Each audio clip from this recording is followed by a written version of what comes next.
Hello Leo, Sun, Moon, Rising, and Venus signs. Kamusta kayo? Sana po'y nasa mabuti kayong kalagayan. Welcome back po sa Star Tarot. Kung bago kayo rito, welcome din kayo. Thank you sa inyong support. I truly appreciate it. God bless you all. Pauna mensahe ninyo, Five of Pentacles energy. So, ang iba siguro sa inyo dito is having or experiencing financial loss, financial struggle. Maaaring nahihirapan ang iba sa inyo dito pagdating sa pera. Probably din na siguro ang iba sa inyo nawala ng trabaho kaya walang pera or kulang sa pera, no? Because maaaring hindi ninyo ito napaghandaan. Some of you may be short talaga, no, sa budget sa ngayon.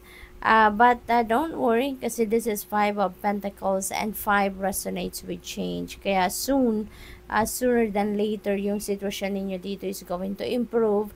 It's going to change for the better, okay? So we have another 5 in the Hierophant energy. So we already have number 55. So this is synchronicity. Right here, Leo, for sure there is an additional message sa inyo ang universe na gusto niyang mabasa ninyo, no? So i-google niyo po yung number 55 at mas marami pang mga guidance ang mapupulot ninyo dyan, no? So for others of you dito, maaring kayo ikakasal or maaring kayo ay nagkukonsulta sa mga personal I mean sa mga personal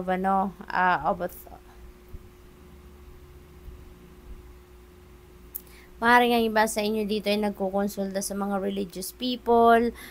Siguro merong nagkukonsulta sa inyo or naghahanap ng mga life coach, mentor, yung mga ganon, spiritual guide to ask for advice or maybe to seek for enlightenment, no? Or gusto nyong magkaroon ng sensible na kausap, yung ganon. We have death energy. Death energy naman is a beautiful energy because this is change, no? This is massive change. At magandang transformation ito kasi kayo yung mag-i-initiate nito, plano ninyo ito, ginusto ninyo ito. At meron ditong mga pagtatanggal, no, sa buhay ninyo ng kung anuman bagay, sitwasyon, or even tao, no, na hindi na nagsiserve ng inyong highest good, hindi na nagsiserve ng inyong best interest. You are going to get rid of those things, people, or situations sa buhay ninyo. Okay? So, when there is ending, diba, there is beginning. Kaya, meron kayong tatanggalan, meron kayong tatapusin because you are starting fresh. You're starting anew. Okay? So, good luck to that. We have 4 of Cups in reverse. Ayan. So, breakthroughs are coming in, no, Leo? Maring matagal nyo ng matagal na kayo naghihintay ng solusyon sa inyong mga problema at ngayon it's coming your way. Maaari din ang iba sa inyo dito is taking a new direction, no? Maybe changing your mind, changing your heart, and you are heading towards a different path sa ngayon. So definitely there is taking action dito. There's a lot of movement na maaring magaganap dito. The Tower in reverse. So, parang ang iba sa inyo dito is resisting change, no? So, merong mga pagbabagong magaganap dito na maaaring kukontrahin ninyo or aayawan ninyo or i-refuse ninyo. So, probably ganon because maybe some of you, you are not comfortable with change. Normal yun. May mga taong ganon talaga na takot sa pagbabago, hindi komportable kapag merong nagbabago sa buhay nila, yung mga ganun. So, maybe you're one of those people, no? Kaya, tinatry ninyong i-delay yung mga changes or tinatry ninyong kontrahen ang mga pagbabago.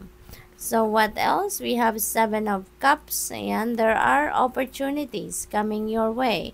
And ang mga opportunities na to, it could be in any area of life. Depende sa inyong sitwasyon.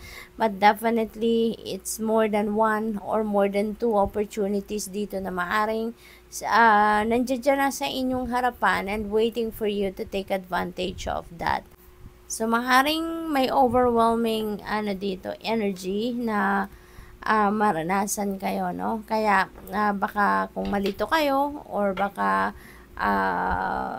maguluhan kayo, so all you need to do is to check on your intuition, okay? So that maano ninyo, ang tawag dito,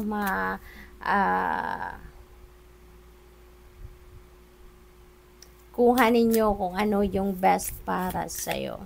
So, what else? We have 1234, good luck. Yan, good luck is in your horizon.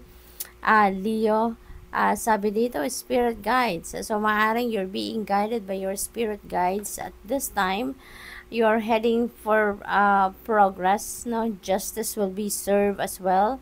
Maaari din na may mga processes kayong pagdadaanan, no? Sa ngayon, regarding sa mga changes siguro na to, depende sa inyong sitwasyon. Sabi din sa card, you are on the right track. So, this is really a good sign kasi nandun kayo sa tamang daan, diba? Someone from other side has your back and encourages you to try your best. Maaring yung spirit guides ninyo yan na laging nandiyan dyan, no? Kasangga ninyo. You will succeed. Observe your surroundings and communicate clearly. Be sure that everything will fall to pieces. So, good luck to that, Leo. So, what else? We have 23.